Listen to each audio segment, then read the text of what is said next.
Hi everybody, welcome back to my channel. Today, continuing Happy hallow-read, I want to talk to you about the book 10 by Gretchen McNeil. So I picked up 10 from Book Outlet, and I'm sure it was a very, very attractive price. And I thought honestly that this would be sort of a brain candy-ish, fluffy kind of read.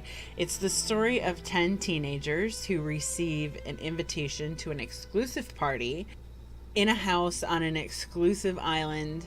They attend, get stranded by a storm, the host never shows up, and one by one, these teenagers begin dying. They're being murdered. So it sounded a lot like the horror movies that I watched when I was a teenager in the 90s, like Scream or I Know What You Did Last Summer. And I really didn't have any additional expectations for this book. I thought it would be fun, a fun kind of horror novel that you could just get absorbed in, and that would be the end of it. So this is also a really good video to talk about expectations for books, because I went into this with very low expectations. I haven't read anything by Gretchen McNeil. I didn't know if she was a good writer. I didn't think that the story would be anything original or unforgettable. So I had what I would consider to be very low expectations for this book. And because of that, I can report that I am very impressed by this novel. It exceeded expectations. And likewise, I found that if I go into a reading experience with higher expectations, be it, you know, an overhyped book on BookTube, or something that's critically acclaimed, or something that has the best synopsis or blurb writer ever, then I find that sometimes, or at least a good portion of the time, those books disappoint me. That said, I don't exactly know how to manage my expectations for books. I wouldn't read a book if I wasn't expecting it to be good on some level or entertaining. So I don't know how to keep myself from getting my hopes up for a novel that I think I'm really gonna like. But more about 10. So this is a horror novel. It deals with seniors in high school. So it's up to you whether you want to classify it as young adult or not. There's certainly nothing that prevents young adults from reading this book, but I would definitely say late high school, probably. I don't know a lot of young adults, so I might be way off the mark. So the story is written in third person. However, we primarily follow Meg. She is the protagonist of 10, and she's been invited to this party for unknown reasons. She mostly feels like she's tagging along, like she's a fifth wheel. She's there with her best friend, Minnie. When Meg and Minnie arrive on the island, Meg realizes that her high school crush, TJ, has also been invited to this party, and it's at that point that she really begins to wish that she hadn't come, because, you know, she's always liked TJ, but she's never been able to date TJ because Minnie liked TJ. And here's what you need to know about Minnie. Minnie is Meg's best friend. However, but Minnie has been diagnosed with bipolar disorder. She is medicated, and she doesn't treat Meg very well.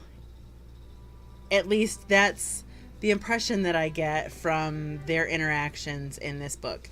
She sort of takes advantage of Meg. She sort of expects Meg to take care of her and be at her beck and call. It's a pretty codependent, it's like a one-sided codependent relationship. There's a whole slew of casting characters in this book that you get to know. And here's where 10 didn't surprise me. It's semi-predictable, and it sort of has the characters in it that I thought it was going to have. It has the jock, and it has the, you know, really stuck up smart person, and it has the introvert, and the artsy chick. And so in that way, I wasn't surprised or caught off guard by the characters in the book. However, there is a certain level of diversity that I think I didn't expect it. While their roles are stereotypical, these are not stereotypical teens. They are very diverse. They're different races, they're different sexualities. And Gretchen McNeil manages to write each of these teens with a unique and genuine voice. The things that come out of their mouths aren't entirely stereotypical. They're just they can just be classified in stereotypical ways. The brain, the jock, the introvert, the troublemaker, etc. When people start to die in the house, it's very obvious that one of them is the killer, and it's obvious to them that one of them is the killer. So what begins happening is the character dynamics shift, and friends become very untrusting of each other. Strangers become even more untrusting of each other. There's some psychological suspense involved. Who do you trust? And I remember specifically that end scene from Scream, since I don't watch horror movies anymore, has kind of been frozen in time as my favorite horror movie. At the end, where Matthew Lillard's character and Jamie Kennedy's character are approaching Sydney, and they're each saying, "It wasn't me, it had to have been him." Sydney doesn't know which one to believe. The viewer doesn't know which one to believe. And they just go back and forth. "It wasn't me. It was him, Sydney. It was him." And Jamie Kennedy's like, "No, it wasn't me. It was him." And you're like, oh my gosh, who do you believe? And that's how you'll feel reading this book. The author does an excellent job of setting up suspects. I wouldn't call this book particularly gruesome. There's a couple of deaths that appear more like suicide, but we're not there when the killings take place. We're following Meg around. So when the bodies are discovered, everything is presented in a very descriptive yet factual way. There's no experiencing how these horrible things happened to these people, and that, in my mind, makes it not as hard to take. So I wouldn't consider this book overly gory or gruesome. It's just a game of who do you trust and what's at stake. You care very much about the main character, Meg. My main complaint, which you've heard a few times on this channel, is when you know that your protagonist is not in danger. Because a lot of thrillers these days are told with this dual narrative that kind of gives you your protagonist in the present and then tries to make you worry about your protagonist in the past. But you're not going to when you have your protagonist there in front of you and you're flashing back to remembered events or past events. That, to me, it does not build suspense. It does not necessarily translate into a good thriller. This book, however, and horror is slightly different sometimes, I've found.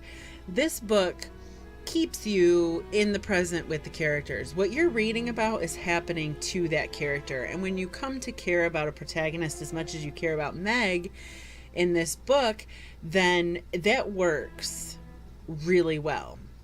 You're there in the action and you have a genuine fear for Meg's life. You genuinely do not know if she is going to survive the end of this book, or what other character that you come to like, whether or not they're going to survive the end of this book. I love books that keep the reader in the present and don't make us like And so I found it really enjoyable. I found it fun. I found myself caring for characters that I didn't think I was going to care about. I thought, like I said, that this was going to be a very fluffy, relaxing horror book that I could read quickly and include in Happy Hollow Read, but yet I was really impressed by it. And I think part of that is the expectations that I had going into it. So I'm sure nobody's a stranger to the notion that the more excited you are for something, the more potential there is for it to be a letdown. And unfortunately, I get really excited about a lot of books, or a lot of books sound really interesting to me, and then they fall short, and then they just crush my hopes and dreams. So tell me about your experiences with that, because I know that you've got them. That's why I try to stay away from overhyped books. And that's why I know a lot of booktubers will try to go into books without reading much about them, without knowing much about them.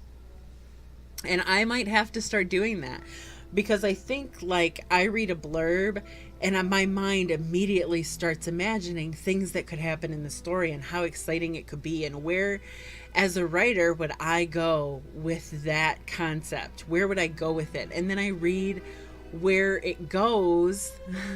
I read the actual story and I'm like, oh, okay. Not always.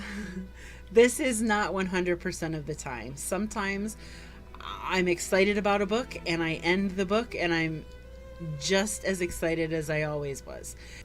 But I'm interested in kind of playing around with this idea a little bit more, like ways to manage my expectations for a book and whether or not that results in a more positive reading experience. I feel like sometimes I'm on BookTube complaining a lot about books, and I hate that. I don't want to be that reviewer who just gets on here and trashes books. My goal is to only read books that I love, because it's not about making a funny video where I flip out about a book. And believe me, those videos are entertaining. So if you're that kind of booktuber, keep doing what you're doing, because I like to watch them. I just don't like the feeling of constantly disliking books, like picking up a book and spending so long reading it and then not liking it. That's a drag to me. And I never look at it like, oh, well, now I can make a rant review and I can be funny. No, like, I'm looking at it like, wow, I just wasted a lot of my time, not to mention my money, on something that I didn't enjoy, and I don't want to do that. So anyways, I've been brainstorming about different ways to manage my expectations going into books. I don't think that I pick the wrong books. I think that I get hypnotized by blurbs sometimes, or by hype. And if I can manage my reactions to those things, then I might find myself enjoying more books, maybe. I don't know. Regardless, and nevertheless, I was very happy with 10 by Gretchen McNeil. And I feel like other people, especially adult readers, would react the same way that I did when reading the blurb. Like, I don't know.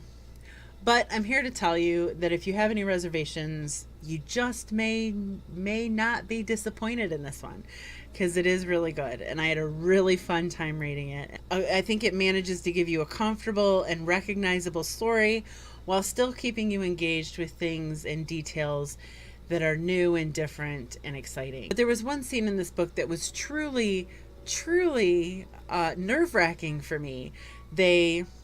Meg and the guy she has a crush on, TJ, they go looking for a couple of the teenagers who've run off to try to find help. And they go into the neighbor's house. And the entire time that they're in there, like clearing room by room by room, you're just on the edge of your seat. You have no idea what they're going to find. The way that Gretchen McNeil walks you through that scene, it's very suspenseful and kept me really creeped out and really on edge. So that's your evidence right there that this book managed to exceed expectations, because it did have an effect on me. It was pretty creepy. It was sometimes chilling, and it might make an excellent addition to your Halloween time reading list. So If you have read 10 by Gretchen McNeil or any of Gretchen McNeil's other works, leave your thoughts and opinions on those books down below.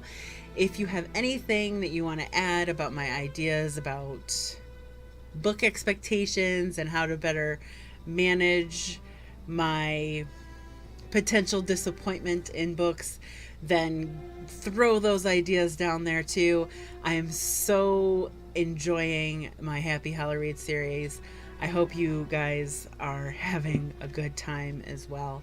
And I will see you very soon.